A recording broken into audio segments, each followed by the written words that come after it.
Alright, just got this in. This should be the swing arm for the project, so we'll open the box and see what we got. Yeah, there it is. Looks like it's in pretty good shape. Done pretty well. Minor surface rust. There is one spot over here that's got a little crack, but I think I knew about that, and I think I can just put a plate over that. I'll cut out the bad stuff, but aside from that, it's actually pretty solid. It's good.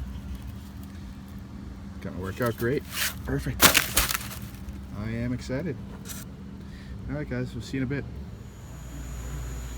Alright, so I just got that one rusty spot cut out of the swing arm here, and it's interesting, it was more or less like a skin over another solid bar inside.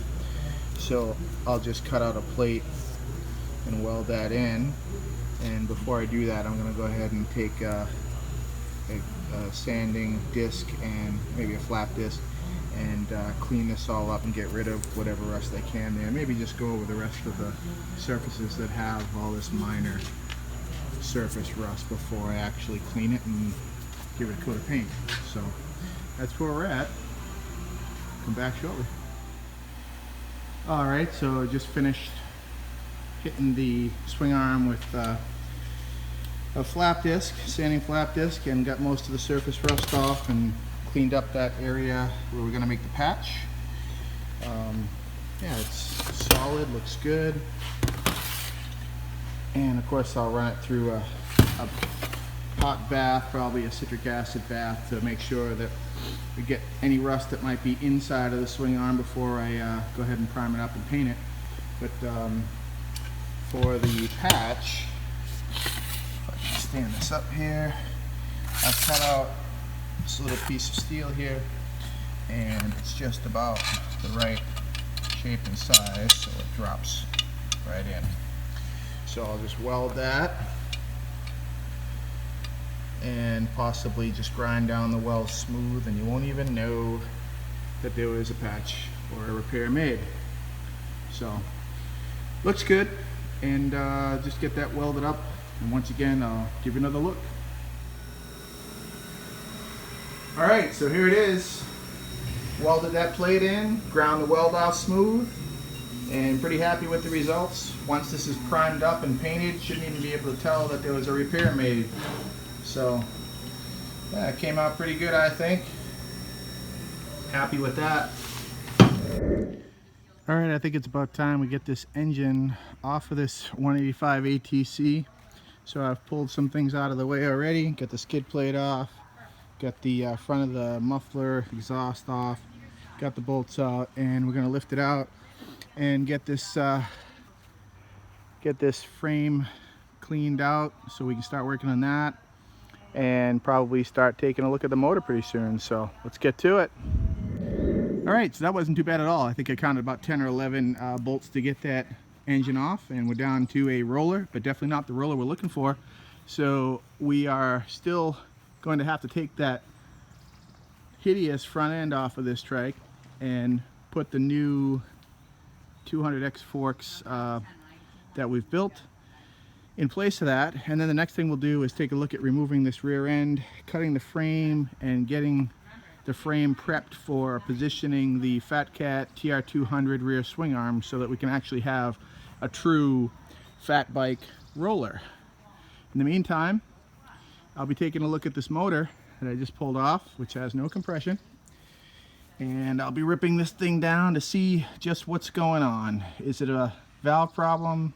Is it a piston and ring problem? What is the story? I don't know. So we'll find out, but one way or another, we'll get this thing going. So I just finished giving the engine a quick spray of some industrial degreaser, and we're going to let that soak in a little bit. Got some little wire brushes that I can brush the stubborn spots and get those all clean. But before we start this assembly, I want it to be as clean as possible so that I don't risk getting any grime inside the motor when I have it apart. So we'll give that about 5 minutes to soak in. We'll hose it off, see what it looks like, touch up any stubborn spots, and we can begin tearing into this motor. Alright, so just brought the engine over here away from the garden so we don't contaminate the garden with any of that degreaser.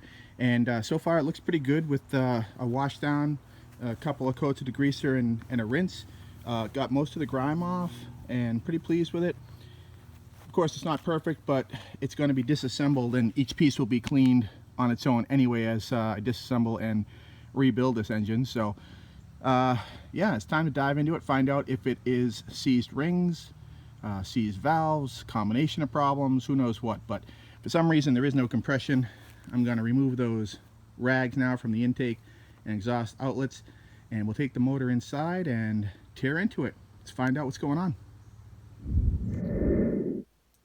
Alright, so here's the engine inside and on the bench, and we're going to start by taking the pull start cover off and getting the engine into top dead center position, and then we'll remove the cover up here and start tearing into the head. We'll see what we find.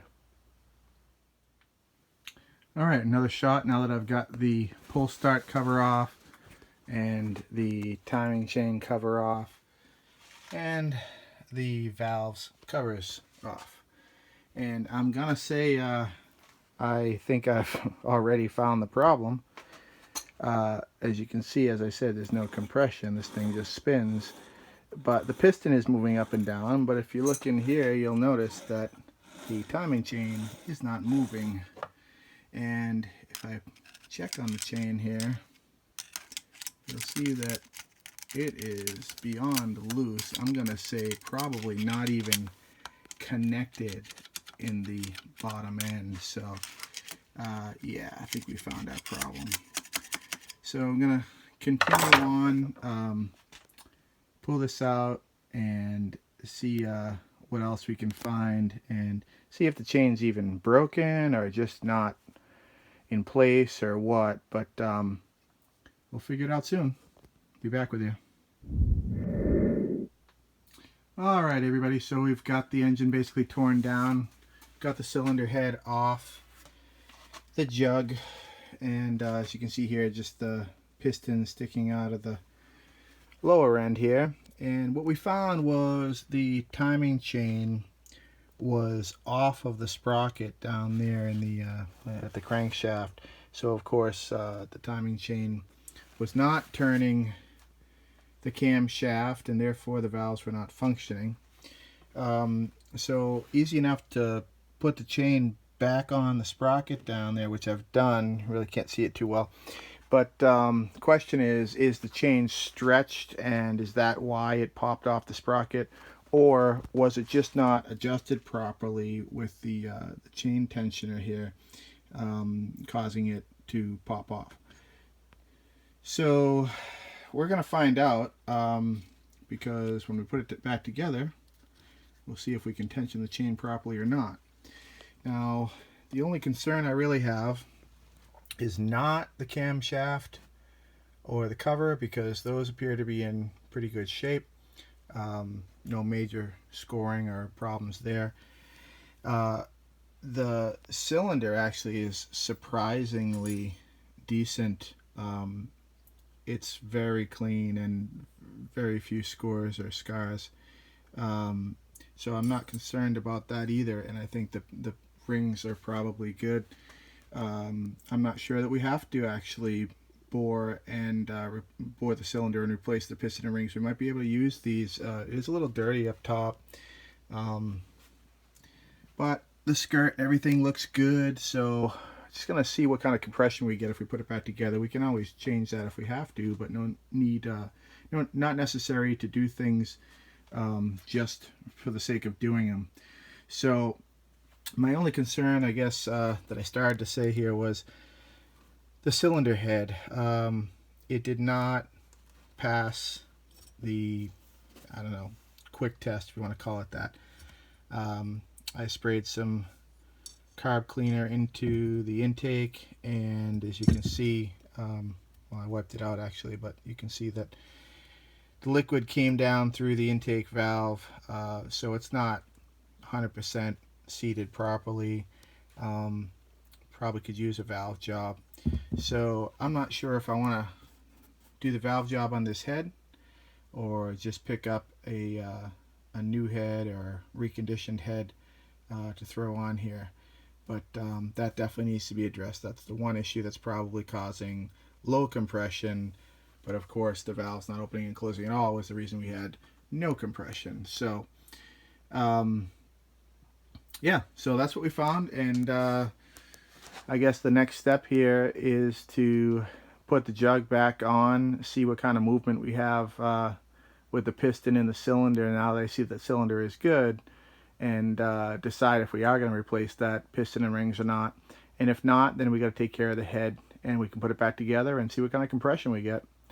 So at least we found the problem, and hopefully we don't need a new timing chain, but we shall see. See you soon.